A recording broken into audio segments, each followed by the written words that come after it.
Eh, Bienvenidos a todos a este webinar de la Sociedad Colombiana de Trauma Ortopédico. Esta noche vamos a tener el gusto de oír al doctor Cristian Rojas Herrera. Él es miembro de la Sociedad Colombiana de Trauma Ortopédico, es vocal de la Junta Directiva en este periodo. El doctor les voy a presentar su hoja de vida brevemente. Él es médico de la Universidad Nacional, ortopedista del año 2012 de la Nacional, es médico cirujano egresado de la Universidad de Boyacá. Actualmente es el coordinador del Servicio de Ortopedia del Hospital Universitario San Rafael de Tunja y también trabaja en la clínica Los Andes en Tunja. Es miembro de nuestra Sociedad Colombiana de Ortopedia hace 9 años y en esta ocasión el tema Código Trauma es un planteamiento de toda la estrategia de enfoque del paciente politraumatizado preoperatorio, durante el procedimiento y en el manejo postoperatorio. Es un tema bastante importante y de lo que más ha cambiado y se ha estructurado para lograr disminuir las tasas de morbimortalidad. Doctor Cristian, yo creo que son las 7:01. Tenemos ingreso activo de personas, pero por aquello del tiempo yo creo que podemos comenzar. Lo dejo a cargo de su conferencia. Bueno, buenas noches a todos. Un saludo muy especial acá desde la ciudad de Tunja. Gracias a la Sociedad Colombiana de Cirugía Ortopédica y Traumatología SCOT, que nos da un espacio a las regionales, nos da un espacio a todos los que trabajamos en provincia, no en las capitales grandes del país, para poder mostrar lo que también nosotros estamos desarrollando. La idea del día de hoy es hablarles sobre un código trauma que fue basado en varias, más o menos 2-3 años duramos haciendo el análisis junto con unos colegas y compañeros del Hospital San Rafael, viendo el día a día cómo se va comportando nuestra ciudad y nuestro departamento, y pues con el respecto a todo el tema de politrauma. Agradecer a Diego por la presentación y a todos mis compañeros del departamento de Boyacá, ortopedistas, pues quienes siempre han estado pendientes y han apoyado todas las iniciativas que hemos tenido en el Hospital San Rafael. Vamos a tomarnos más o menos unos 30-35 minutos del tiempo para explicarles qué es el código trauma. El tema de los pacientes politraumatizados a nivel nacional y a nivel mundial cada vez va en aumento. Tenemos nuevas tecnologías en automóviles, en motocicletas, tenemos nuevos edificios con aumento del número de pisos que se están construyendo, tenemos múltiples traumas y politraumatizados en accidentes de trabajo y laborales, tenemos pacientes de todo tipo de lesiones y de catástrofes naturales, pues que nos hacen pensar en que el politrauma, en cada momento que se nos está presentando en nuestros hospitales, pues debemos organizarnos. Existen directrices a nivel internacional y protocolos en muchos hospitales y en algunos países la organización del manejo del trauma está dirigido a ciertas zonas de cada país. En ejemplo, en Estados Unidos tenemos algunas áreas especiales de cada uno de los estados que únicamente manejan a los pacientes politraumatizados. Para nuestro territorio, para Colombia, pues no es así. Nosotros en todos los municipios grandes y en general en los 1.100 municipios, pues se nos va a presentar trauma y politrauma. Entonces, nuestros médicos rurales, nuestros médicos generales, nuestros paramédicos y auxiliares tienen que tener un entrenamiento básico en el manejo del trauma. Pero definitivamente no tengo ningún conflicto de interés con esta charla, simplemente vamos a presentar un programa que estamos realizando en el departamento de Boyacá, principalmente en el Hospital San Rafael de Tunja. Y pues les presento mi hospital. Este es el Hospital San Rafael de Tunja. Nosotros, pues para los que no son de acá de Colombia o de pronto que nos acompañan de otros países, pues nos ubicamos más o menos a 120 kilómetros de la capital de Colombia, de Bogotá, hacia el nororiente. Y pues este es el hospital más grande del departamento. Nosotros somos el hospital de tercer nivel de referencia para todos los casos complejos y en general para los pacientes politraumatizados, porque contamos con toda la infraestructura necesaria. Bueno, los objetivos de la charla son: ¿qué es el código trauma? de dónde surgió la idea del código trauma y cuál es la importancia. La implementación del código trauma, cómo la realizamos, cómo se debe, cuáles son los objetivos de cada una de las personas involucradas en participar en lo que es el código trauma, definir qué es trauma mayor, que es algo diferente a lo que es politraumatismo, y todos sabemos que las definiciones, perdón, de politraumatismo a nivel internacional han ido cambiando y han ido incluyendo ciertos criterios que no es aplicable para todo el tipo de la población. Entonces, por eso es importante tener claro qué es el trauma mayor, que son los casos especiales donde vamos a activar el código trauma y cuál es la experiencia de nuestra institución. Bueno, ¿qué es el código trauma? Todo programa tiene una definición y es el conjunto de estrategias prehospitalarias y hospitalarias para minimizar la morbimortalidad de los pacientes politraumatizados. Entonces, existen tantas variables que pueden alterar el curso de un paciente politraumatizado. Sabemos que el tiempo, sabemos la manipulación inicial, nomás la expedida o la sacada de los carros en caso de que sea un accidente de tránsito. Entonces tenemos que tener una serie de estrategias claras para minimizar la morbimortalidad. A nivel departamental y municipal, acá en la ciudad de Tunja, pues tenemos dos corredores de tránsito muy importantes, de avenidas que se han ampliado y que son doble carril, es una de las más accidentadas del centro del país, que es la doble calzada Bogotá-Sogamoso, donde tenemos por nuestra demografía algunas zonas muy claras donde se presentan múltiples accidentes. Entonces, los accidentes de tránsito cercanos alrededor de nuestro departamento, pues nos van a llegar la mayoría a la ciudad de Tunja. ¿Qué otra cosa es importante? Nosotros tenemos dos zonas mineras en el departamento. Como lo vemos en los últimos días, hemos sido noticia en la zona de Sogamoso y tenemos la zona minera de carbón de Samacá, donde tenemos múltiples accidentes pues a nivel de accidentes laborales. También tenemos pues otro tipo de accidentes que son más de la ciudad, que son caídas de altura y demás. Entonces tenemos múltiples tipos de pacientes politraumatizados. Pero ¿de dónde surgió la idea del código trauma?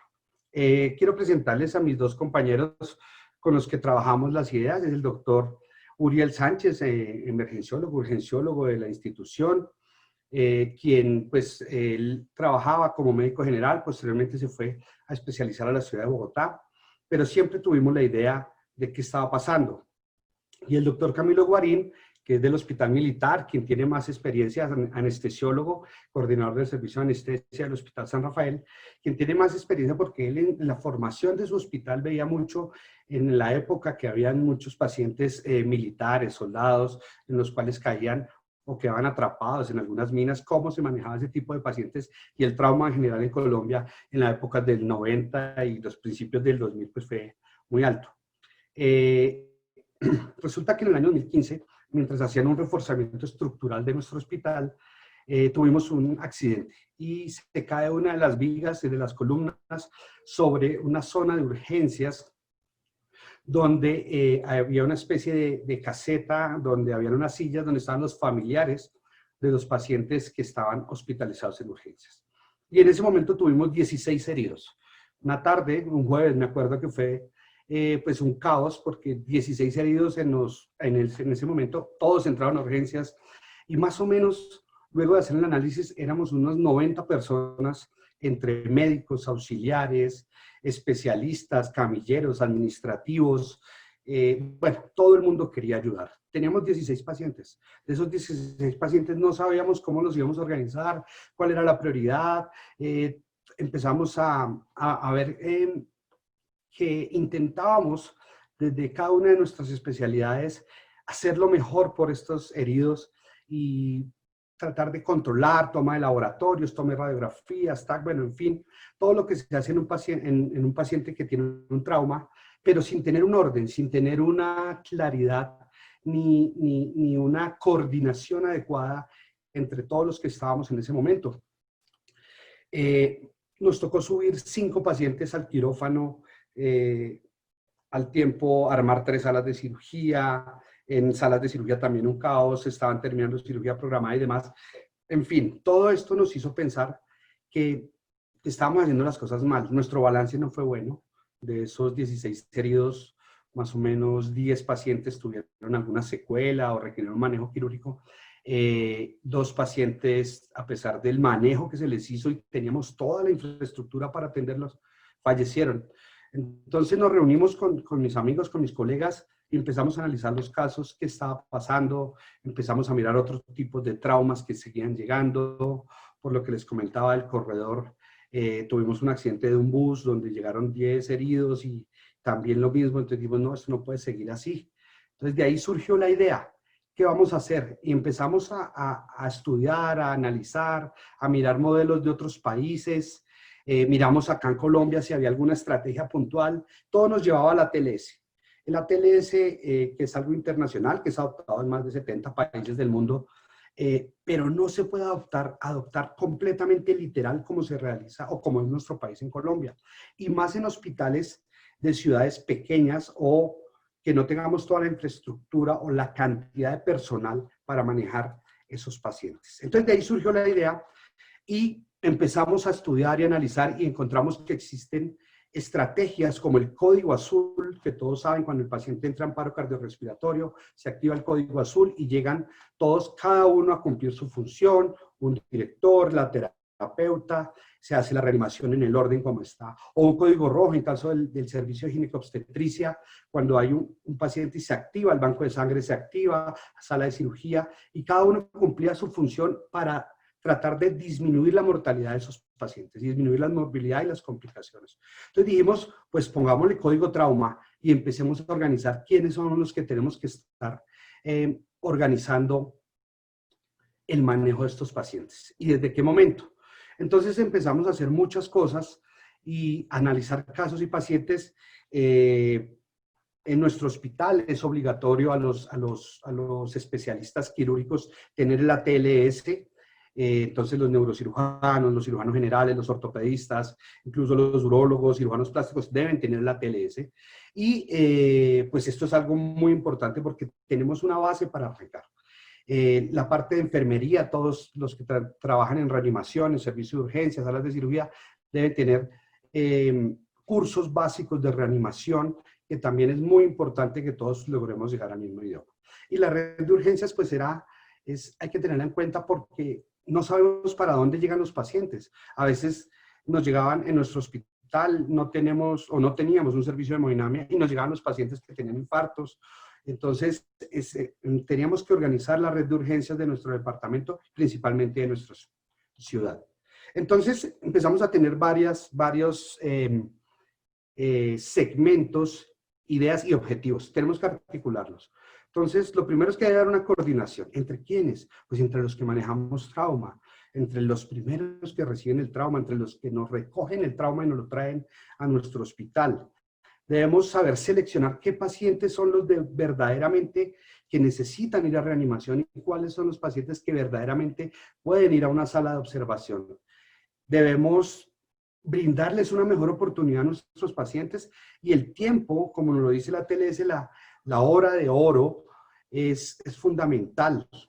Entonces, esa oportunidad debe ir acompañado de tiempo, de velocidad y de organización, tener los elementos adecuados. Un liderazgo o una coordinación como tal, una capacitación de todas las personas que interactuemos con el manejo. Empezamos a organizar y articularlo. Tuvimos ejemplos también. Veíamos que había un programa muy similar en Valle de Lili, en Cali, y empezamos a hablar con colegas de otros países y de otros hospitales donde les manifestábamos que cómo se organizaban, cómo manejaban ellos los pacientes politraumatizados. Y al final logramos articular todo y al final nuestro objetivo principal era disminuir la mortalidad y la morbilidad de los pacientes politraumatizados. Y definitivamente eso necesita agilidad, tiempo y orden. Entonces logramos articular todas estas partes y empezamos a hablar con la participación del hospital. Y un punto que de pronto no sé en otros países o en otras regiones del país cómo funciona es el tema de las glosas. Y entonces, no, que si es seguro, que si el paciente está asegurado, que si toca esperar la autorización, toca esperar que si es el SOAT, que el CROPIS y demás papeles que todos conocemos los que nos movemos en este medio. Entonces, la única forma de que el hospital nos pudiera apoyar para tener mayor celeridad, sin tener ese tema administrativo que a veces es tan importante y que a veces bloquea ciertas cosas para brindar la mejor calidad de atención, pues tuvimos el apoyo del Hospital San Rafael, Universitario San Rafael de Tunja, y la única forma era volverlo un programa. Hay programas institucionales en otros hospitales, nosotros tenemos varios programas institucionales y empezamos a trabajar con nuestros colegas y nuestros compañeros y logramos volverlo un programa institucional donde el paciente llega, si se activa el código trauma automáticamente no hay problema con el tema de autorizaciones y demás y se le hace todo lo que necesita el paciente. Incluso si necesita unidad de cuidado intensivo o demás cosas, también está incluido en todo el tema del programa. Pero entonces vamos a empezar a mirar varias cosas. Y resulta que lo primero era, epidemiológicamente, si se necesita, si era útil o solo fue por un tema de un accidente que se presentó en el hospital. No, y definitivamente la epidemiología de nuestros accidentes tenemos en nuestro corredor departamental, muy cercano a Bogotá y con todo el tema de minería, con todo el tema de accidentes laborales y demás, pues encontramos en que teníamos desde el 2015, como lo podemos ver en la gráfica, en la tabla, perdón, pues que una tasa de accidentes por 100.000 habitantes de 59.1 y en el 2019 46.8. Y tenemos un índice de mortalidad de 71.6 por 100.000 habitantes a 31.4. Es muy alto.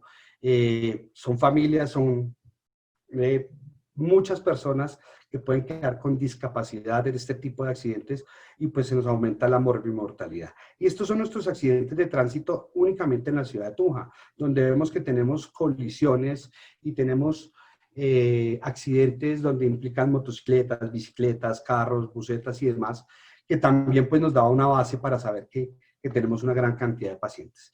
Y hicimos el análisis y más o menos en el año 2018 tuvimos aproximadamente unos 145 politraumatizados, por definición, vuelvo y aclaro, donde nos enseñaron a todos que es la alteración de 2 o más sistemas. Eso ha ido reevaluándose dependiendo las escalas que se usan a nivel mundial, la escala IS, la escala ICE, para la severidad del trauma.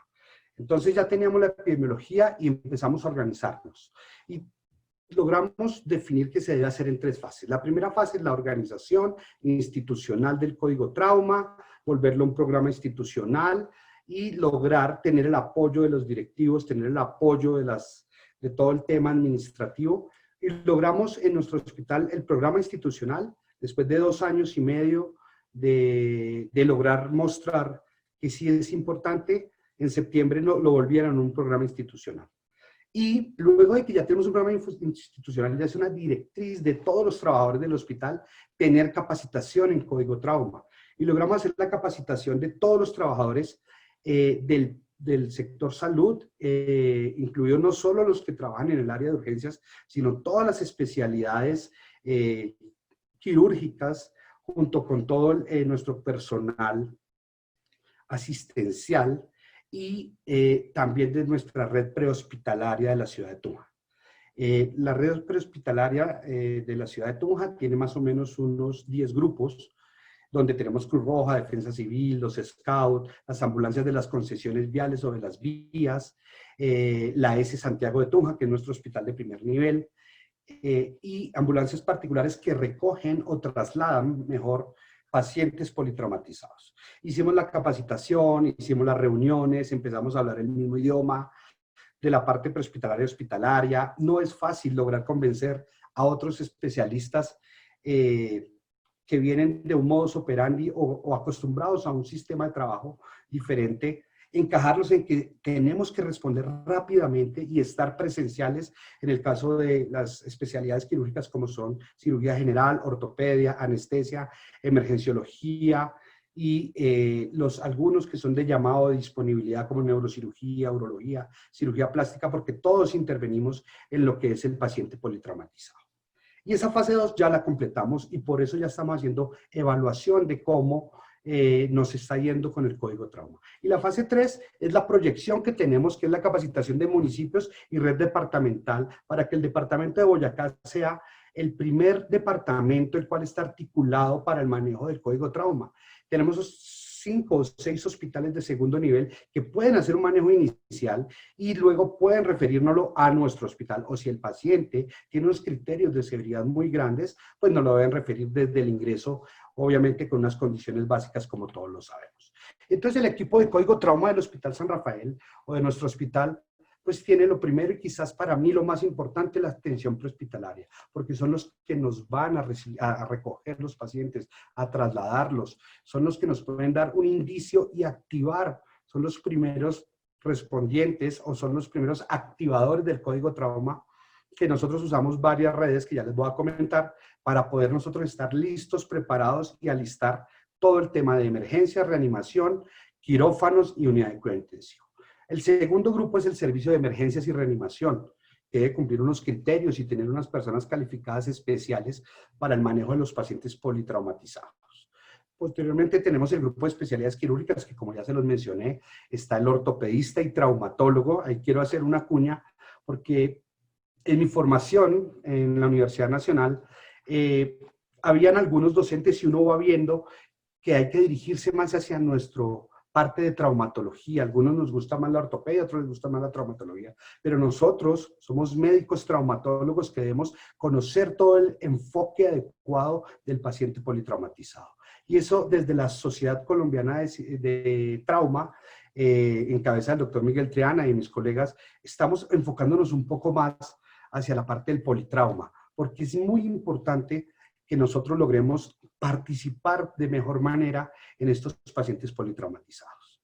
El tema de salas de cirugía es el siguiente grupo. Tienen que tener una serie de aditamentos, tener la sala lista para minimizar el tiempo entre que el paciente llega al sitio de reanimación y ya está en la puerta del quirófano. Y la unidad de cuidado intensivo, obviamente, para ya sea la compensación o cirugía o post-trauma antes de una cirugía definitiva como tal. Entonces, este es nuestro equipo de código trauma. La parte prehospitalaria, pues nosotros tenemos todos estos respondientes que son bomberos, Cruz Roja, Defensa Civil, ambulancias de la concesión vial, la S Santiago de Tunja, Policía Nacional, la Secretaría de Tránsito Municipal, ambulancias paramédicos de Tunja. Acuérdense que en muchas ciudades del país los primeros que llegan o es la policía o es los agentes de tránsito. Y ellos ya están capacitados acá en la ciudad de Tunja para automáticamente ir orientando que este es un paciente que tiene un politrauma o que tiene un trauma severo y que debemos guiarlo rápidamente bajo unas condiciones. A veces, si estas personas no están capacitadas, no saben que ganar 20 minutos, media hora, 25 minutos es muy importante para el resultado de nuestros pacientes. Ellos ya están capacitados, entrenados, son el primer evaluador y activador. En el caso de los siniestros o de los accidentes, que ellos llegan como tal. A diferencia de los que nos llegan directamente al ala de urgencias de nuestro hospital, ya sea traídos por familiares o directamente por otras personas. El servicio de emergencias, que es el segundo grupo, y reanimación, debe tener todos estos criterios. Debe tener un médico urgenciólogo en nuestro hospital, lo tenemos, o emergenciólogo, lo tenemos 24 horas, un enfermero jefe de reanimación capacitado, auxiliares de enfermería capacitadas en el tema de pacientes politraumatizados o que requieren una reanimación rápida, una terapeuta respiratoria, y en nuestro hospital también hacen parte de la parte de emergencias la unidad transfusional para activar todo el tema de reserva de glóbulos rojos, plaquetas y plasma. El servicio de atención al usuario para el tema de información, de medios, de familiares, de acompañamiento a dichos familiares que de pronto llegan después de que el paciente, pues todo el tema de información y demás, y el tema de seguridad. Nuestros vigilantes ellos saben y son capacitados o ya están capacitados que cuando se activa el código trauma, se cierra la puerta de urgencias, en ese momento no entran sino pacientes muy graves, se cierran otras puertas especiales y se activan los ascensores, se activan los paneles por donde debemos transportar a nuestro paciente, ya sea a salas de cirugía o a la tomografía o a lo que necesitemos, que ya les voy a explicar. Debemos definir ya teniendo estos grupos de trabajo, más los especialistas, más la UCI, ¿cuáles son los pacientes que deben considerarse como trauma mayor y que deben activarse un código trauma? Porque pacientes politraumatizados tenemos muchos, pero el código trauma está para los pacientes que críticamente, si no se les hace nada en la primera hora, pueden fallecer. Entonces, como ya todos sabemos de la TLS, es ese tiempo de oro, esa hora muy importante que es la primera hora. Entonces, teníamos que definir unos criterios y tuvimos en cuenta estos dos documentos muy importantes a nivel mundial, que son pues el ATLS, el soporte vital avanzado en trauma, y las guías NICE para el trauma mayor, cómo es el manejo inicial. Hicimos una recopilación, algunos son usados más en Europa que otros, analizamos para poder mirar cuáles son los criterios para poder hablar en un idioma, y también debemos aterrizar que estos criterios sean entendidos por los primeros respondientes, que puede ser un paramédico, puede ser un auxiliar, puede ser un agente de tránsito, puede ser un policía, para poder no perder el tiempo. Entonces, definitivamente, pues logramos adecuar este cuadro y tuvimos 4 grupos de criterios, unos criterios fisiológicos de gravedad. Nos basamos en las escalas que hay de trauma, donde tenemos la escala I, la escala el RTS, tenemos el ICE revisado y demás, pero a veces son un poco difíciles o pueden confundir y nos dan algo de pronóstico o de orientación para un triage, pero tomamos estos 3 criterios principales que todos podemos evaluar en caso de que estemos cerca a un paciente politraumatizado. Uno es saber la escala de Coma-Glasgow, que se las enseñamos y todos lo saben, nuestros paramédicos, nuestros agentes y demás. Cómo es la tensión arterial sistólica y la frecuencia respiratoria. Esos son los 3 criterios que ellos llegan a evaluar en el momento fisiológico. Y si hay alteración de uno de estos criterios, listo, chuleamos, es un criterio. Tenemos criterios anatómicos de gravedad, tenemos criterios basados en el mecanismo lesional y tenemos criterios de riesgo de edad o comorbilidad, porque podemos tener todo tipo de pacientes politraumatizados, aunque la mayoría de la epidemiología nos muestra que son pacientes jóvenes, sin muchos antecedentes, entre los 16 y 45 años, con un pico a los 35. Nosotros vemos en nuestro medio que tenemos todo tipo de pacientes. Entonces, los criterios fisiológicos, si el paciente es atendido en el siniestro o en el sitio del accidente, pues ellos lo que van a hacer es mirar la frecuencia respiratoria, si saben hacer la escala de Glasgow, hacen la escala de Glasgow y toman una tensión. Entonces, mientras llegan los paramédicos o lo que sea, y toman una. Si el paciente ya nos llega a nuestra sala de reanimación, pues vamos a saber que ya podemos tener un enfoque más profundo, pero igual los criterios fisiológicos siempre son parte clave para poder determinar si es un trauma mayor o no. También tenemos los criterios anatómicos de gravedad, porque existen muchas lesiones que son en distintos sistemas, pero hay algunas que ya por su fisiopatología nos hacen pensar que este paciente, la energía del trauma, nos puede aumentar las lesiones, el daño celular y pues obviamente terminar en una mortalidad mayor. Entonces las lesiones penetrantes son un criterio anatómico de gravedad, en cabeza, en cuello, en tronco o en las extremidades. Un tórax basculante o un tórax que se vea inestable como tal, amputaciones cercanas a los tobillos, a la rodilla o a las muñecas, fracturas de húmero o fémur, porque los traumas cercanos al raquis, cercanos al cuerpo, dan una energía mayor hacia los órganos y eso nos permite dar un criterio mayor de severidad, o que yo tenga más de 2 fracturas en estos huesos largos. Fracturas con sospecha de afectación vascular. En estos días tuvimos un caso de un accidente automovilístico, un carro sobre una motocicleta, presenta un trauma, paciente joven, trauma posterior, de posterior anterior, una energía del paciente sale expedido, tiene una fractura subtroncantérica y hizo una lesión de la femoral superficial con lesión arterial y venosa, lo cual fue pues un código trauma que se activó y se trató en nuestra institución. Fracturas de pelvis, parálisis o paresia de la extremidad y quemaduras o lesiones cutáneas mayor del 10% de la superficie corporal o que tengan compromiso de la vía aérea por inhalación o inmersión prolongada. Entonces, distintas lesiones fácilmente Algunas imágenes pues son muy claras, pero más que esa luxofractura del tobillo que vemos ahí, es ver que esa luxofractura del tobillo, si vemos la otra extremidad, tiene un traumatismo también del otro tobillo de la otra, porque fue un trauma en el cual le pasa una motocicleta sobre las piernas, pero también tiene un trauma cerrado de tórax y un trauma a nivel cráneoencefálico que pues nos da otro tipo de criterios anatómicos de gravedad. También es muy importante, y sobre todo para los paramédicos y demás, los criterios basados en el mecanismo, dado que si una precipitación mayor de 3 metros, automáticamente es un criterio. Accidentes de automóvil, cuando se encuentra algún fallecido, sabemos que la energía es muy alta. Si salió expedido por la ventana o de la parte lateral, si se tarda más de 20 minutos en extraer, como en la foto vemos pacientes que tienen que doblar y quitar partes del carro para poder sacar los heridos, o accidentes que podamos evaluar a mayor de 45 kilómetros por hora, deformación del vehículo, hundimientos, vuelco de los carros o de las motocicletas, atropello por peatón o ciclistas, que causan un lanzamiento o derribo, y accidentes de motociclistas, pues que calcula uno mayores de 30 kilómetros, la energía del trauma es muy alta. Exposición a onda expansiva por explosivos, no es tan frecuente, pero sí lo podemos ver nosotros en nuestras minas o en algunos veredas donde manipulan ciertos explosivos para el manejo de canteras y de piedras.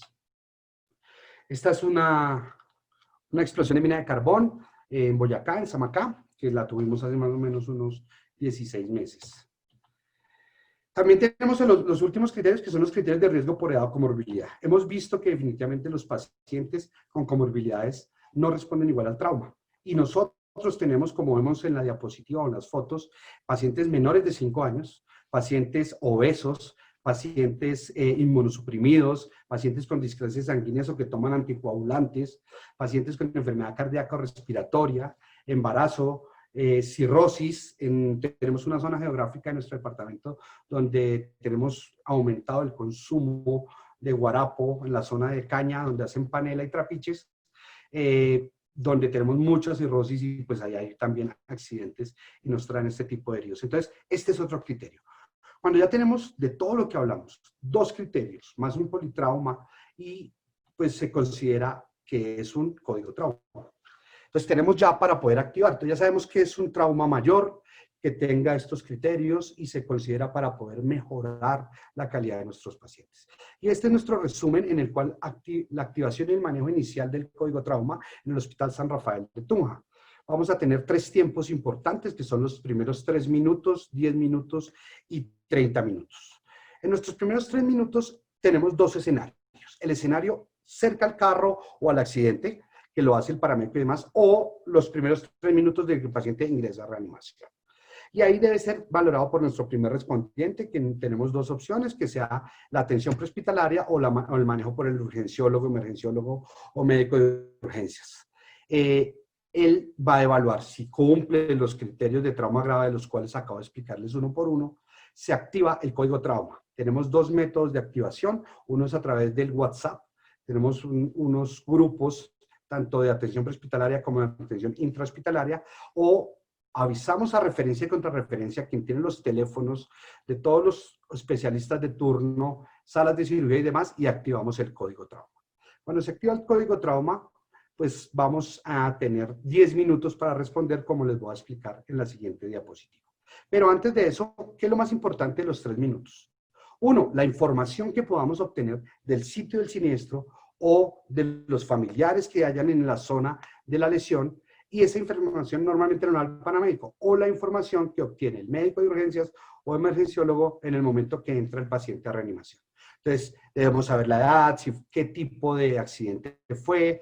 En el caso, pues, paciente masculino de 34 años con accidente de tránsito en calidad de pasajero en vía de alta velocidad con cinturón de seguridad. Es muy importante porque esto, como nos lo enseña la TLS o nos lo enseñan en nuestras universidades, dependiendo si lleva el cinturón, si lleva casco o no lleva casco, debemos pensar en ciertas lesiones por desaceleración o por compresión que pueden presentar los pacientes. Sin fallecidos o fallecidos, para saber la energía del trauma, si hubo volcamiento o no, y hace cuánto fue el tiempo del accidente para saber cuánto está llegando a nuestra sala de reanimación. Monitorizamos inmediatamente el paciente, lo valora el primer respondiente, escala de Glasgow, miramos cómo están nuestros signos vitales para mirar tensión sistólica, tensión media y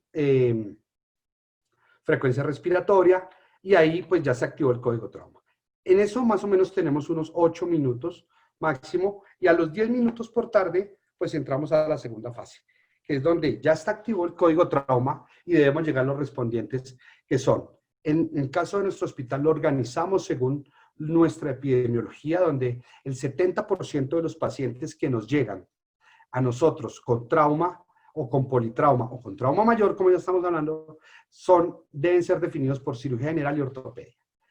Tenemos otro porcentaje de pacientes que pues concomitantemente tienen lesiones por neurocirugía, urología, cirugía plástica y demás. Pero los primeros respondientes en el segundo grupo, que es el de los 10 minutos, debe ser cirugía general, ortopedia. Y en ese momento el emergenciólogo está haciendo todo su trabajo, como nos lo indicaron el ABCDE. Vamos monitorizando a nuestro paciente, vamos accediendo a las 2 venas de grueso calibre, líquidos tibios.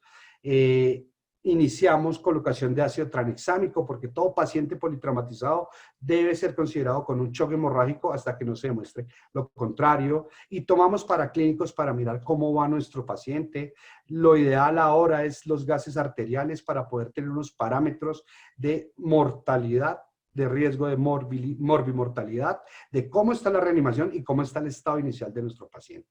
Obviamente hemograma, tiempos de coagulación que se van a demorar un poco más para hematocritohemoglobina, la reserva de hemoderivados, que en el momento que nosotros activamos el código trauma, el banco de sangre, como ya lo hemos mencionado, se activa y nos tiene listo nuestro O negativo en el caso, mientras podemos procesar las muestras, y hacemos una reserva en todos los pacientes de 4 unidades de glóbulos rojos, 6 unidades de plaquetas y 6 unidades de plasma. Es muy importante, y ahora, como todos ya sabemos, ha cambiado la cantidad de glóbulos rojos que se le coloca a los pacientes, y se recomienda hacer una reposición balanceada 1 a 1 a 1, que es por cada unidad de glóbulos rojos hay que colocar plaquetas y plasma para que el paciente tenga una mejor reanimación de su estado. Y vienen otros conceptos que se hablan en otro tipo de escenarios, que son la hipotensión permisiva, el manejo de algunos crioprecipitados o medicamentos en politrauma, pero esto es lo general que debemos hacer con todos nuestros pacientes. El control del dolor, el control de sangrados activos, identificar las lesiones que amenazan la vida. A los 10 minutos, y por eso está cirugía general, ortopedia, y si el paciente tiene asociado un trauma craneoencefálico, pues debe ser el neurocirujano. Debemos descartar las patologías que comprometen la vida de nuestros pacientes. Esto es muy importante porque a veces, por estar pensando en que tiene una lesión importante a nivel del tobillo, no estamos viendo que tiene un trauma de tórax con un neumotórax a tensión, o tiene un sangrado a nivel de la pelvis, tiene una pelvis inestable, que son las cosas más importantes. Importante que es una valoración real. Debe estar el especialista. Obviamente en nuestro hospital no tenemos residentes, pero va a estar pues acompañado siempre del interno de turno o el estudiante de turno, y debe ser valorado por el especialista. Además, en ese momento empieza el trabajo de emergenciólogo, quien es el que nos hace el ECOFAS y el FAS extendido para evaluar. Tenemos un paciente inestable, le hacemos un ECOFAS, lo valora cirugía general, lo valora ortopedia, y definimos paciente que tiene indicación, paciente inestable con FAS positivo o con pelvis inestable, clínica, o ya sea radiológicamente porque le tomamos un portátil o porque traía la radiografía ya sea de tórax o como todos sabemos, el set de trauma, radiografía de columna cervical lateral, placa de tórax, radiografía de pelvis AP. Entonces definimos, ese paciente está inestable, ¡pum!, quirófano, automáticamente. No necesitamos nada más. Eso nos lo dice la ATLS, eso nos lo dice las guías NICE. Debemos minimizar el tiempo entre tomar una conducta quirúrgica o no. Pero si ese paciente lo tenemos con alguna duda, o en el caso de que el paciente está un poco estable, de pronto necesita una evaluación para saber algo más, nosotros le realizamos un body scan. ¿Qué es el body scan? El body scan es una tomografía de cráneo, cuello, tórax, abdomen y pelvis, el cual en el momento que se activó el código trauma, se deja libre el TAC, porque tenemos esos 10 minutos para saber si el paciente debe ir a body scan o no debe ir a body scan. Si el paciente va a body scan, nuestros tiempos, desde que el paciente sale de reanimación, va a TAC y vuelve, se han gastado más o menos en promedio 8 minutos y medio. Entre la toma que dura 3 minutos y medio, la acomodación y demás, entonces 8 minutos y medio a 10 minutos es la toma de este body scan. Debemos minimizarlo un poco más y en ese momento deben llegar el resto de especialidades que necesitan en esa revisión primaria que tuvimos. Entonces, el paciente tiene unas quemaduras, el paciente tiene un trauma craneoencefálico, el paciente tiene un trauma urogenital, tiene un sangrado por el meato urinario, entonces debe llegar urología y demás. En ese momento estamos todos los especialistas, evaluamos body scan y se define para dónde va. Entonces, no olvidemos en los 10 minutos, gases arteriales, el pH, no olvidemos la triada terrible, la triada de la muerte en el paciente politraumatizado, que es la acidosis, la coagulopatía y la hipotermia. Esas 3 cosas no las podemos olvidar. Nuestro pH nos ayuda, el lactato es una gran herramienta, nosotros lo tomamos tan pronto llega el paciente, arrancamos con un lactato de 5, eso nos da un riesgo de muerte, nos da un estado del paciente inicial, o arrancamos con un lactato de 2.5, de 5, de 7, de 9, lo que sea, y nos permite, luego de la primera parte de reanimación, con cristaloides, o si le colocamos sangre, oxigenación, si tocó intubar al paciente, bueno, las maniobras que se hayan hecho, luego más o menos a los 10 a 15 minutos, mientras hacemos todo esto de la mano, tomamos unos gases arteriales para evaluar la base exceso, para mirar cómo estamos haciendo la reanimación y qué tanto líquido le falta a nuestro paciente para mejorar evitar esa apoptosis celular que nos causa pues tantos radicales libres y que son los pacientes que nos van a complicar posteriormente. Y pues nuestro parámetro de hemoglobina antes de que tengamos la hemoglobina central que se le tomó pues en el momento de que se canalizó el paciente. Entonces, esos parámetros nos van a hablar de la oxigenación, de la cantidad de líquidos, de la cantidad de sangre, de la cantidad y qué nos falta para reanimar nuestro paciente. Gases arteriales es fundamental, además que pues sabemos, existen a nivel mundial algunas indicaciones, por ejemplo, dependiendo de la edad, pacientes que tienen un lactato mayor de 5 a 7, pues tienen una mortalidad en la primera hora del 70%, dependiendo de la edad y las comorbilidades que tengan. Si yo tengo un lactato por encima de 9 o 10, básicamente hasta el 90-95% pacientes pueden fallecer si no se hace una adecuada reanimación. El ECOFAS extendido, todos nos podemos capacitar. Nosotros, pues, los emergenciólogos están capacitados. También tenemos un servicio de radiología en el cual se activa para que el paciente, si necesita la lectura rápida del TAC o una evaluación adicional, ahí está el radiólogo. Y pues estos son los cortes de nuestros TAC que podemos evaluar desde la cabeza hasta la pelvis para descartar las lesiones potencialmente graves y definir si este paciente necesita un control de daño o necesita una compensación a nivel de unidad de cuidado intensivo. Entonces, cirugía general interviene, ortopedia interviene, salas de cirugía ya activó la sala de cirugía, que en nuestro caso está determinada las salas más grandes que tenemos, que son la 1 y la 4. Tenemos un carro especial para trauma donde tienen todos los insumos, así como tenemos un maletín en el servicio de urgencias con todos los insumos específicos para el paciente politraumatizado. Y entonces continuamos y a los 30 minutos ya le hicimos el body scan, ya le hicimos el ECOFAS, ya definimos cómo está el paciente. Ahí tenemos que tomar 3 conductas. O va para salas de cirugía, o va para unidad de cuidado intensivo, o va para observación, porque el paciente definitivamente estaba inestable, lo reanimamos, mejoró en esos 30 minutos, se estabilizó, no tiene traumas que causen o que puedan causar la muerte en la primera hora. Entonces empezamos con todo el protocolo de revisión secundaria. Pero si va para salas de cirugía, automáticamente está listo ascensor, está listo todo el camino despejado para llegar lo antes posible. Nosotros a los 30 minutos, y hemos tenido pacientes que entre 30 y 45 minutos, más o menos nuestros 50-60% de los pacientes los tenemos en quirófano con el código trauma. O los que van para UCI, igual. Se activa y se da el manejo de prioridad al manejo de las lesiones que amenazan la vida, como les decía, si necesita un control de daño o no, o si necesita una compensación primero. Importante que si el paciente va a observación, si no va para salas o UCI, todo paciente con trauma mayor de código trauma debe ser revalorado a las 6 horas. No importa. Que el neurocirujano dijo que no tenía nada quirúrgico, tiene que volverlo a revalorar. Cirugía general, ortopedia y demás especialidades.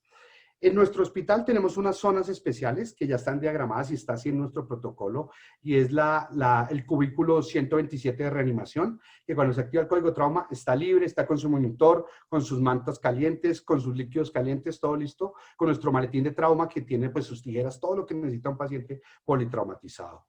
Este es nuestro carro a nivel de salas de cirugía, no es carro de paro, sino es carro de trauma, y tenemos todos los elementos necesarios en el sitio de reanimación.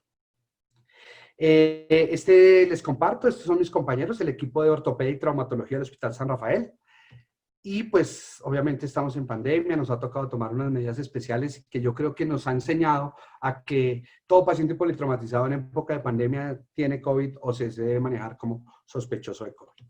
¿Qué es lo que nosotros queremos con Camilo y con Uriel? Es que queremos que cada una de las partes del Hospital San Rafael que aportan a un paciente politraumatizado o que cuando se actúa un código trauma funcionen como funciona en la Fórmula 1. Me acuerdo hace más o menos 15 años cuando empecé a ver la Fórmula 1, se demoraban 15, 20, 25 segundos cambiando en la entrada a pits, ahora se demoran 3.5, 2.8. Nosotros tenemos que organizarnos y si cada uno cumple lo que tiene que hacer, vamos a mejorar nuestros pacientes. ¿Cuál es la experiencia de nuestro hospital?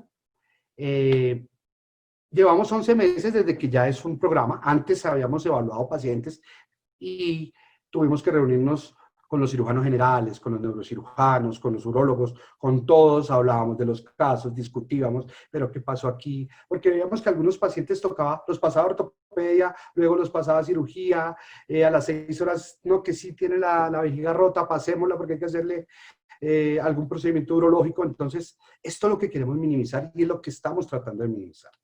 En total, desde hace 11 meses, que es la estadística que les traigo el día de hoy, se han activado 58 códigos trauma entre la parte de APH y también en nuestro hospital, pero verdaderos códigos trauma que cumplieron los criterios de trauma mayor fueron 39. Tuvimos 39 politraumatizados con trauma mayor, se hizo el manejo multidisciplinario y el primer ítem que tenemos es mortalidad. Mortalidad de estos 39 pacientes en las primeras 24 horas, tuvimos 2 casos, pacientes con lesiones muy complejas, donde analizamos que uno de estos pues llevaba 3 horas del trauma y mortalidad en las primeras 72 horas tenemos 2 casos también y mortalidad entre la segunda semana hasta la segunda semana 6 casos. En total 10 pacientes en el periodo de mortalidad. Sabemos que en el politrauma tenemos 3 periodos de mortalidad. El primer periodo son las víctimas con lesiones complejas, lesiones, rupturas de la aorta y demás, que mueren en el sitio del accidente. La hora de oro, que es la que estamos trabajando nosotros acá. Y el tercer periodo de mortalidad, que es después de la segunda a tercera semana, donde vamos a tener complicaciones de sepsis, complicaciones de infecciones del sitio operatorio o complicaciones dadas por infecciones intrahospitalarias y demás.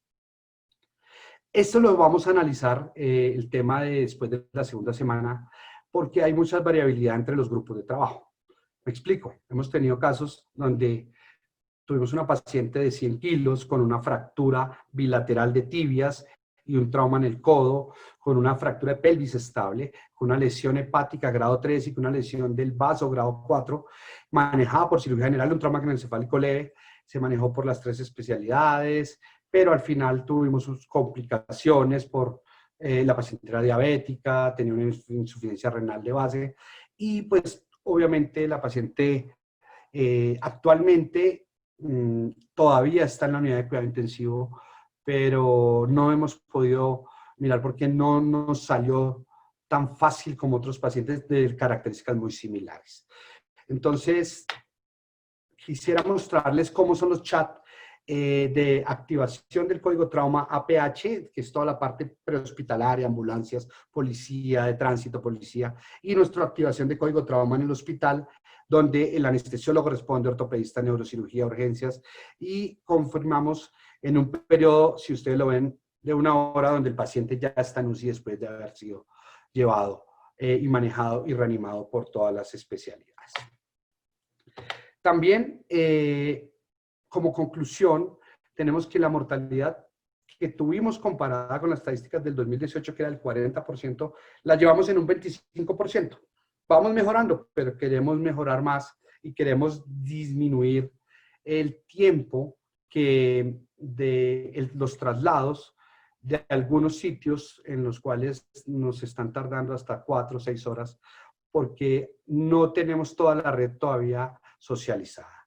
Tenemos que caracterizar un poco más el trauma mayor de nosotros, que ya lo tenemos más o menos definido y por eso hablamos de ciertas especialidades que se definen para esa parte.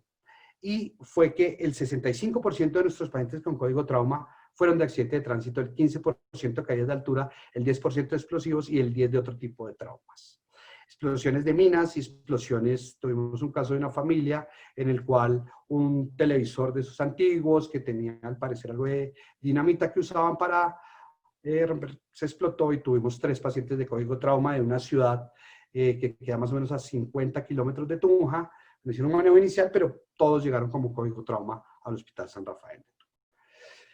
En general, estos son nuestros pacientes, esto es el código trauma, estamos siguiendo llevando las estadísticas para que podamos poder mejorar el manejo del paciente politraumatizado. Cada vez tenemos nuevo apoyo, cada vez tenemos mejores resultados.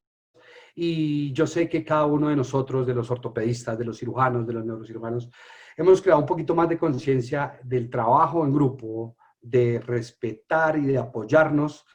Incluso tuvimos en el momento de los 3 heridos de los explosivos, el neurocirujano estaba ayudando al cirujano plástico, el ortopedista estaba ayudando al cirujano general. Habían 3, 4 anestesiólogos al tiempo tratando a estos pacientes. Entonces, eso es lo que les quería contar. Esa es la experiencia que tenemos del código trauma. Espero las preguntas de todos ustedes y muchísimas gracias por su atención.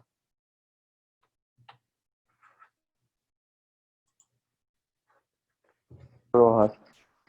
Surgen varias preguntas en el chat y yo creo que eso tengo que darle las gracias, una explicación muy completa, un proceso muy bien organizado y por lo que vemos los resultados se ven y está funcionando y están afinando muy bien ese proceso. Felicitaciones a todo su grupo allá en el hospital. ¿Hay dudas todavía o hay temas de reanimación que vale la pena dejarlos más claros? Veo que en la audiencia hay varias preguntas.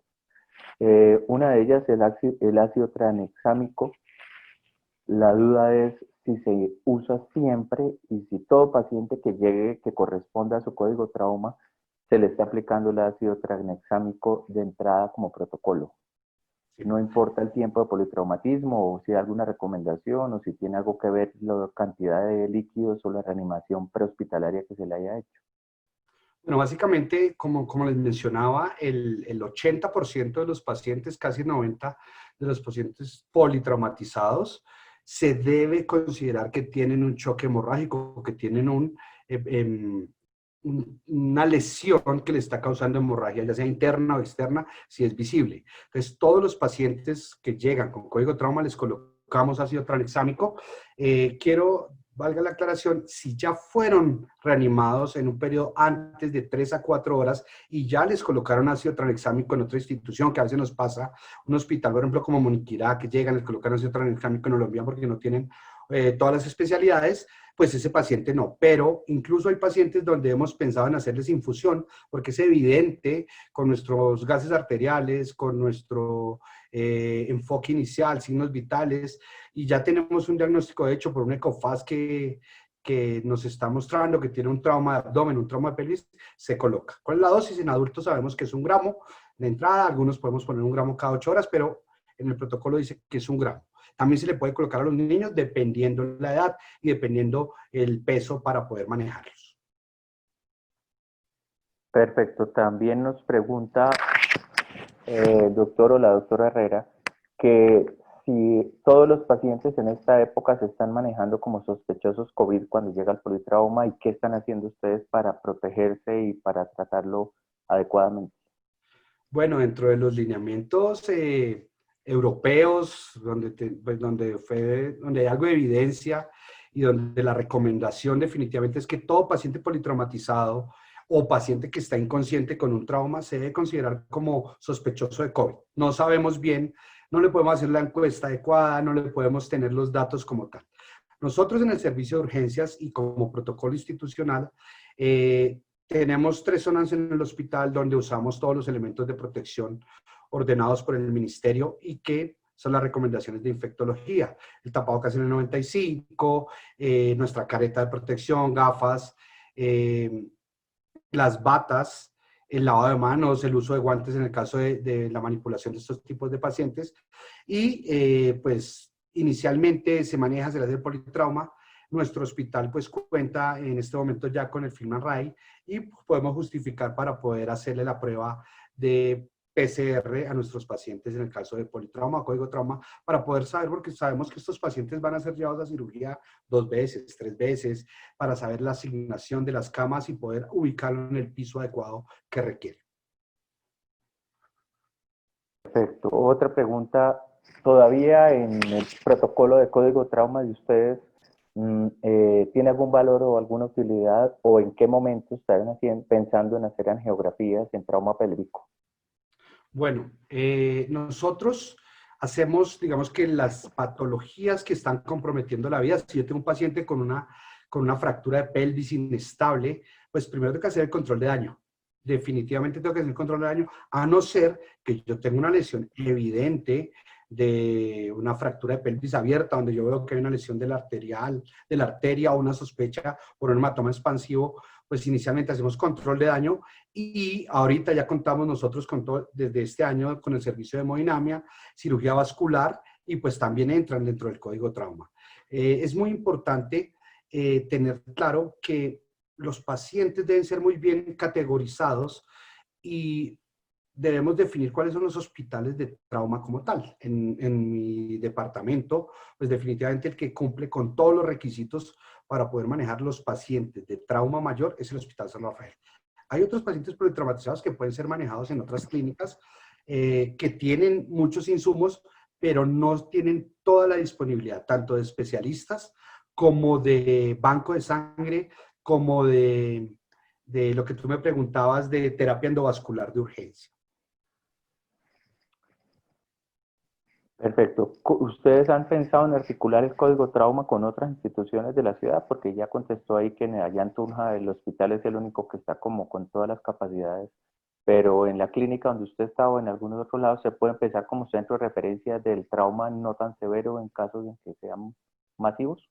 Sí, entonces como les explicaba en la presentación, tenemos 3 fases. Ya hicimos las 2 primeras fases. La tercera fase es articularlo con hospitales de segundo nivel, ¿sí? Con hospitales grandes de tercer nivel como la Clínica Medilácer o la Clínica Los Andes, para poder determinar si es un trauma mayor. En nuestros paramédicos ya saben que va al Hospital San Rafael, pero si es un politrauma y el hospital, sabe que los hospitales viven congestionados en este momento, se dirigen hacia otros hospitales como son la Clínica Medilácer. Y nuestro objetivo de aquí a fin de año es poder hablar con nuestra red hospitalaria de segundo nivel, Hospital de Duitama, Hospital de Sogamoso, Miraflores, Garagoa, Chiquinquirá, Moniquirá, para poder que ellos manejen el trauma inicial, conozcan qué es el código trauma y nos ayuden a ser los primeros respondientes para poder nosotros estar preparados 30 minutos mientras llega la remisión o 45 minutos mientras llega la remisión. Esa es la fase 3 que vamos a desarrollar, si la pandemia no lo permite, también en los próximos 6 meses. Amparo Gómez nos pregunta, Amparito, ¿la reanimación hipotensiva la tienen indicada? ¿La están usando? ¿Cómo les ha ido con reanimación hipotensiva en esos pacientes?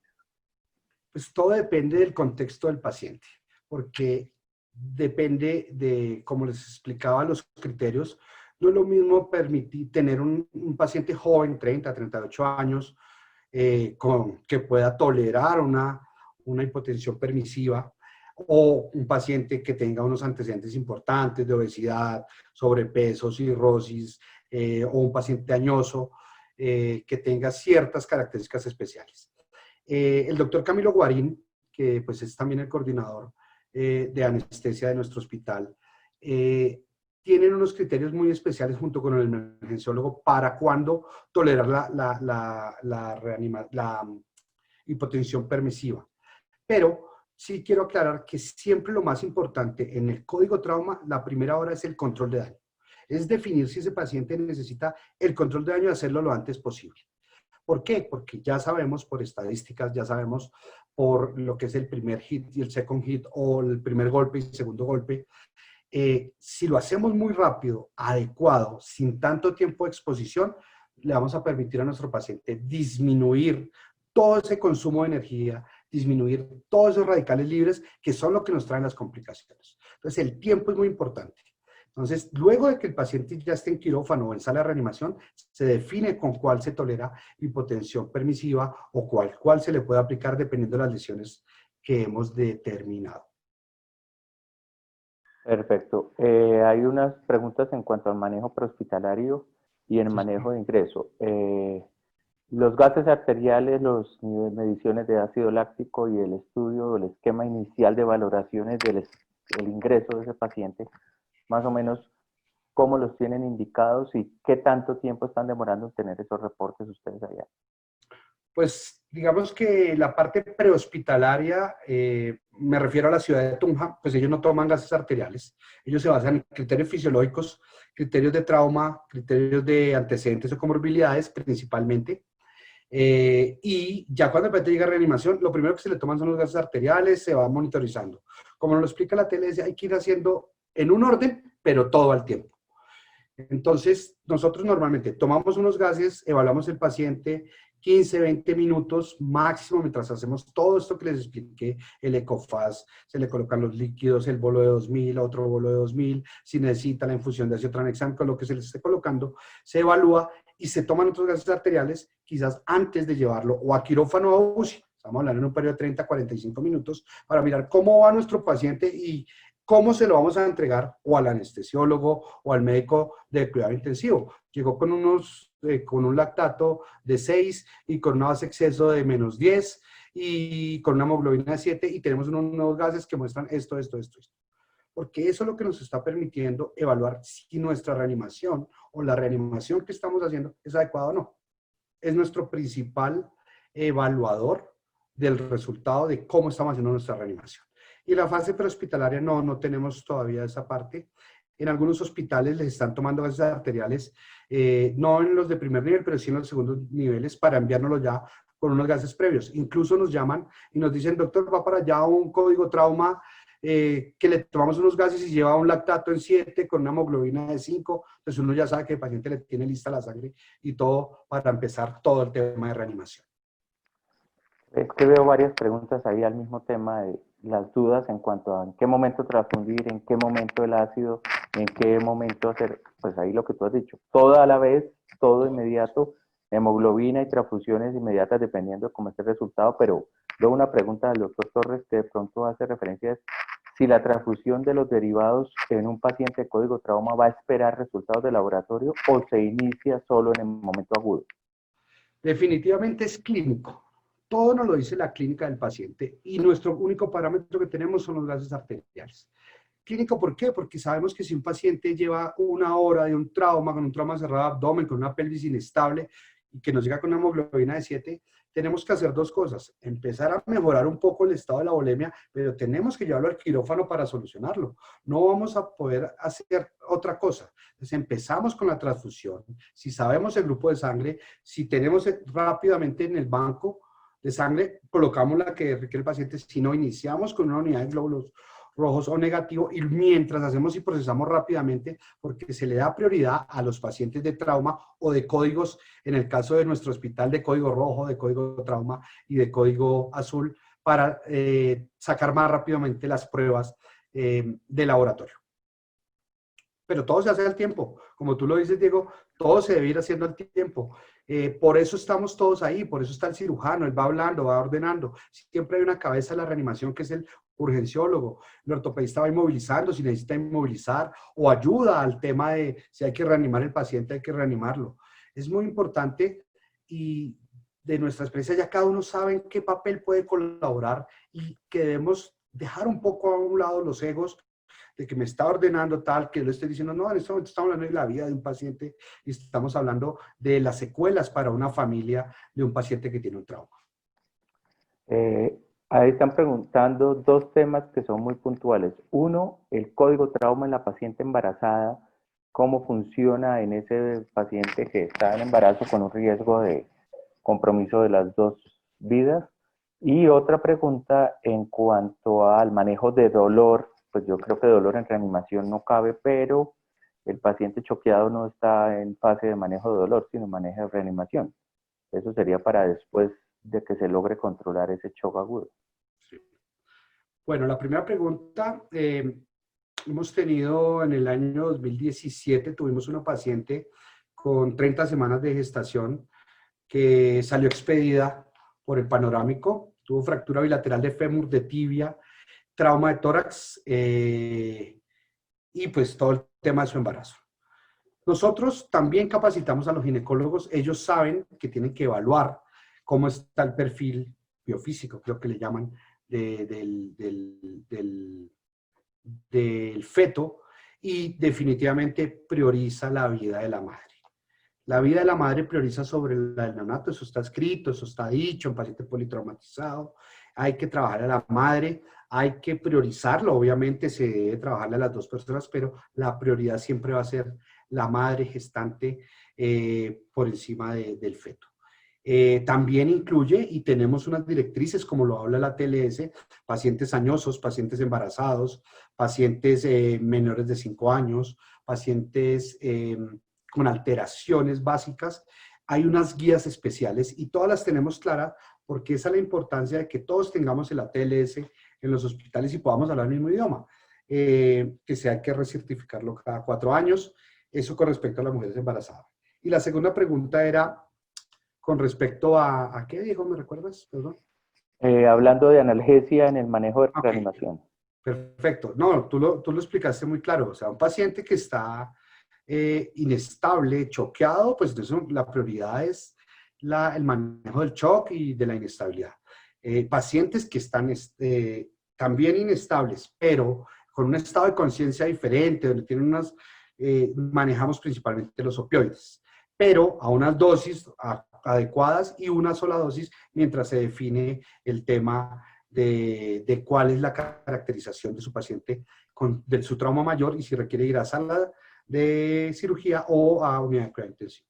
Pero me imagino que eso ya es después de tenerlo hemodinámicamente más estable. Siempre, siempre, siempre. Y lo sabemos, pues, por Claro. todos los efectos que producen los opioides, o no vamos a colocarle, por ejemplo, no sé, diclofenaco a un paciente que el efecto va a ser después de los 15 y 17 minutos en un paciente choqueado cuando la biodisponibilidad y la farmacología no nos muestra que no es adecuado. Entonces se debe manejar primero la fase del politrauma, luego se maneja la fase del dolor. No estamos diciendo que no colocamos medicamentos para el dolor, pero pensando primero en la vida del paciente y en descartar las patologías que causan lesiones en nuestros pacientes.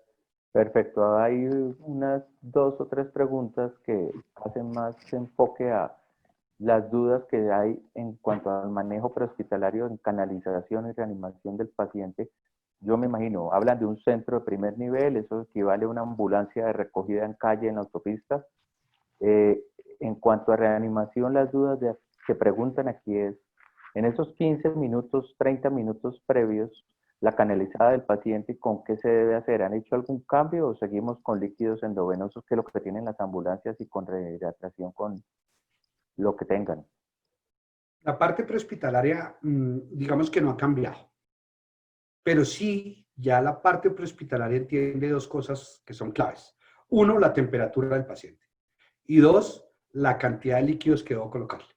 Siempre yelcos gruesos en sitios de venas de grueso calibre, si se pueden colocar líquidos tibios o calientes, muy bien. La temperatura, como les decía en la charla, el tema de la hipotermia es muy importante, y pues si el paciente está dentro de un carro, duran 30 minutos para sacarlo, lo suben, le quitan la ropa completamente para evaluarlo, pues ahí estamos.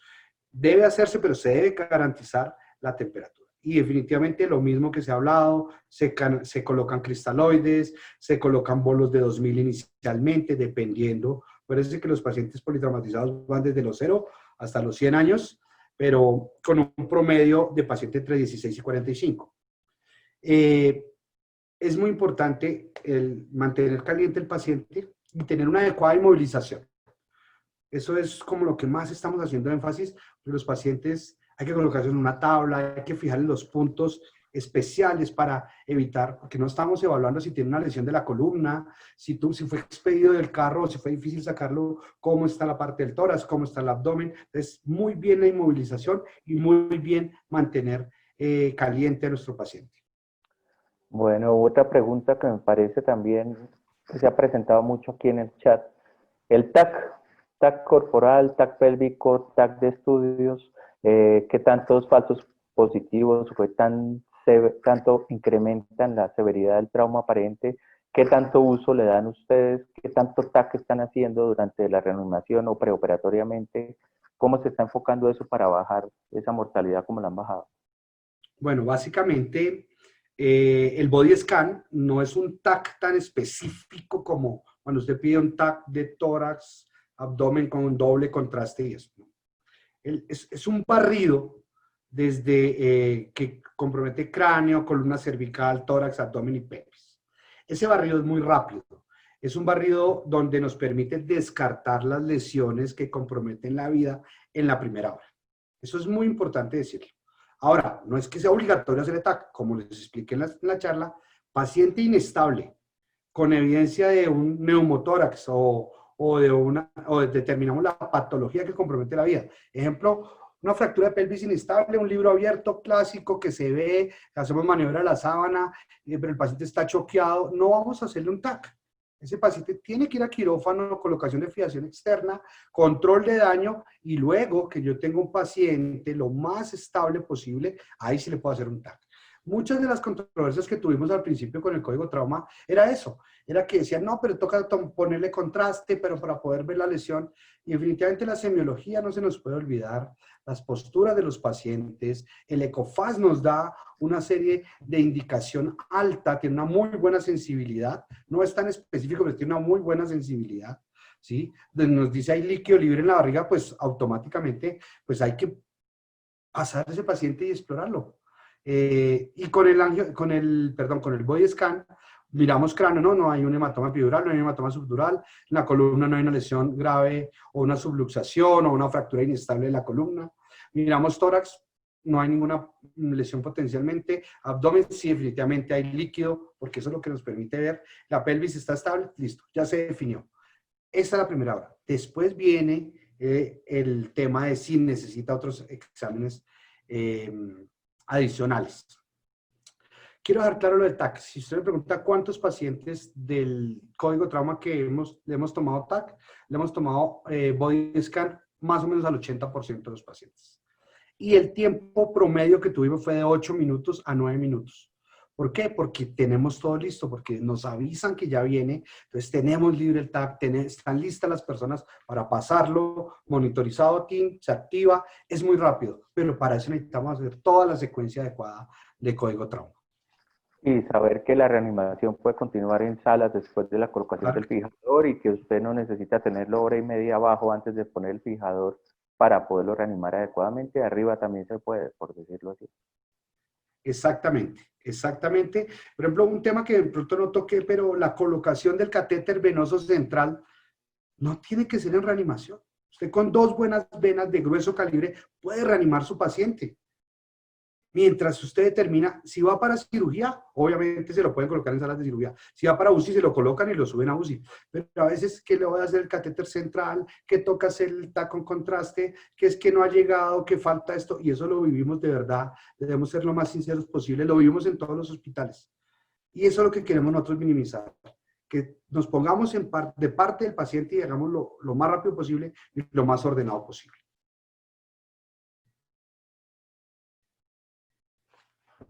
Doctor Torres también nos pregunta, ¿qué hacemos en un hospital de segundo nivel si no tenemos neurocirujano y hay un politrauma severo de extremidades con una inestabilidad secundaria? ¿A qué le damos prioridad? ¿A la parte de neurocirugía o a la inestabilidad postoarticular? Bueno, se nos ha presentado ese caso. De verdad que pues no en todo lado hay neurocirugía, no en todo lado hay TAC, pero siempre, si yo reanimo a mi paciente, pero gases arteriales sí hay, yo creo que en todos los hospitales. si yo reanimo a mi paciente, si yo hago un diagnóstico de que tiene un trauma craneoencefálico severo, no le puedo determinar la lesión o no le puedo solucionar la lesión, pero el paciente tengo una pelvis inestable, yo no puedo remitir un paciente, así sea 30, 40 minutos, sin estabilizarlo. Entonces, porque esos pacientes son los que se mueren en el trayecto de la ambulancia. Obviamente, me van a decir, no, pero es que también se puede morir del hematoma epidural. Sí, pero usted hizo lo que le correspondía hacer. Y es, valoró a su paciente, le colocó el fijador, o si no tiene fijador, porque también hemos tenido el caso, por lo menos le colocó la maniobra a la sábana, un cinturón pélvico, donde yo trate de cerrar y minimizar la capacitancia del sangrado de ese paciente. Pero sí lo que yo tengo que hacer es hacerle algo, y hacerlo de la mejor manera, porque no es como a veces veíamos, súbalo a una ambulancia y llévelo porque ese paciente está muy malo. Pues esos son los pacientes que se complican o que se Llega. mueren en los trayectos. Entonces, Exacto. definitivamente hay que hacerle. Y Bueno, como les digo, el doctor Manuel Torres lo espera en Sogamoso para implementar esa red con usted. Acaba de escribirnos que muchísimas queda gracias, pendiente de doctor. todo eso. Muchas Y gracias. creo que el doctor Pacheco en Sota también. Sí, claro, los colegas, amigos acá del departamento. Por eso ya vamos para allá. Espere que la pandemia nos lo permita y estaremos allá hablando de código trauma. Perfecto. Una última pregunta como para cerrar también, Manuel dice, el shock neurogénico en politraumatizados, ¿cómo lo manejan o qué aconsejan para ese manejo? Me imagino que es a nivel de eso. Sogamoso, Duitama tiene UCI, pero Sogamoso, Soata, todos los sitios que no tengan UCI en su región, ¿qué les aconseja para ese shock neurogénico en Ya politrauma? cuando nosotros hacemos un diagnóstico de un shock neurogénico, vuelvo e insisto, siempre primero shock hemorrágico, porque pues es lo que nos puede comprometer la vida del paciente lo antes posible, o que si no lo sospechamos, pues cometemos un grave error. Y pues hemos tenido pacientes donde tienen shock hemorrágico asociado a un shock neurogénico. Son los más difíciles de manejar, porque usted con el hemorrágico tiene que mantenerlo con unas medidas adecuadas, pero también si aumenta las medidas puede complicar el shock neurogénico.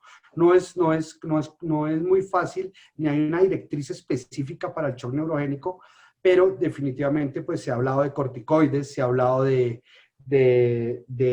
soluciones especiales, y uno lo que tiene que hacer es buscar un equilibrio entre cada paciente, porque hay que mirar dónde es el nivel de shock neurogénico, hay que mirar qué es lo que más lo está comprometiendo y qué lesiones asociadas tiene. Entonces, definitivamente, como siempre, yo le digo a mis estudiantes, uno tiene que individualizar el paciente. ¿Por qué? Porque no es lo mismo tener un paciente con un trauma de tórax a los 50 años con un trauma craneoencefálico a un trauma de tórax a los 85 años con un trauma craneoencefálico. Ah, no, pero tiene la misma lesión, pero no tiene la misma respuesta. Entonces, esos pacientes que se nos han presentado, esa es la importancia también de poder tener múltiples especialistas ahí y no que solo el emergenciólogo o el médico de urgencia le toca responder. Entonces, es muy importante capacitarnos y en las medidas básicas del manual de ATLS y en las guías NICE nos hablan de haga lo que usted tiene en base a donde usted está. Me explico. Si yo trabajo en un hospital de cardiología y me llega un paciente politraumatizado, pues yo tengo que hacer lo básico que sé y no ponerme a tratar de hacer maniobras salvadoras en las cuales no estoy capacitado. Esa sería como la respuesta al doctor Torres. Perfecto. El doctor Germán Galvis pregunta, ¿el índice de shock presenta alguna indicación para la reanimación con hemoderivados inmediato o no se necesita el índice de shock en el código trauma? No, definitivamente hay que tener en cuenta cuál es el grado de shock que tenemos y para eso tenemos el cuadro ese que todos tenemos en la sala de reanimación donde se habla de la frecuencia cardíaca, la tensión arterial, la tensión media, cómo está el gasto urinario, cómo está la frecuencia respiratoria, porque eso nos da un parámetro de cuándo debo empezar a transfundir o no. Pero como ya voy a tener otras ayudas adicionales, si uno es mis gases arteriales que me hablan de una hemoglobina inicial, ¿sí? Me hablan de un estado ácido base y me hablan de un lactato, yo sé que este paciente debe requerir o mejorar la oxigenación o mejorar el transporte dado por líquidos o dado pues por que necesita definitivamente sangre. No quiero que seamos como tan estrictos en lo que yo dije, sino que todo va de la mano con el manejo politraumatizado. De politrauma hay escrito gran cosa y muchas guías, pero los dos manuales claves son el ATLS y las guías NICE. Pero no olvidemos que debemos traerlos a nuestro territorio, a lo que nosotros tenemos, con lo que nosotros nos enfrentamos y con nuestra población. Porque a veces se decía, pero ¿cómo le va a poner 2.000 a un paciente de 80 años que tiene una cardiopatía? Pero que lo que tiene en ese momento es un politrauma. Entonces hay que definir muy bien cada paciente. Y hay una última pregunta que ¿Vale? quisiera yo enfocarles aquí. Hacen referencia al personal de ambulancias, en ocasiones activan códigos traumas por traumas craneoencefálicos severos. Cuando se activa todo el proceso, resulta que es un paciente que no tenía un código trauma, que no tenía un trauma craneoencefálico severo, pero eso produce desgaste, gasto de tiempo personal. Entonces, como el tema del niño y el lobo, ¿cómo hacer para que ese personal prehospitalario sea lo más acertado posible y no estén creando códigos trauma en pacientes que cuando llegan la valoración inicial no da para un código trauma? Pero yo creo que la respuesta es obvia. Mejor que sobre y no que falte, ¿no? Definitivamente nos ha pasado, por eso les mostré la estadística de 52 que se activaron, 39 eran verdaderos códigos trauma y eran por casos muy similares. Encuentran al paciente con trauma craneoencefálico severo, sin el casco, no responde y dicen, no, es un código trauma. Llega el paciente, tórax normal, abdomen normal, extremidades normales, lo único que tiene es un trauma craneoencefálico severo, ¿sí? Pero es mejor activarlo, estar todo y tener todo listo para que ese paciente gane tiempo.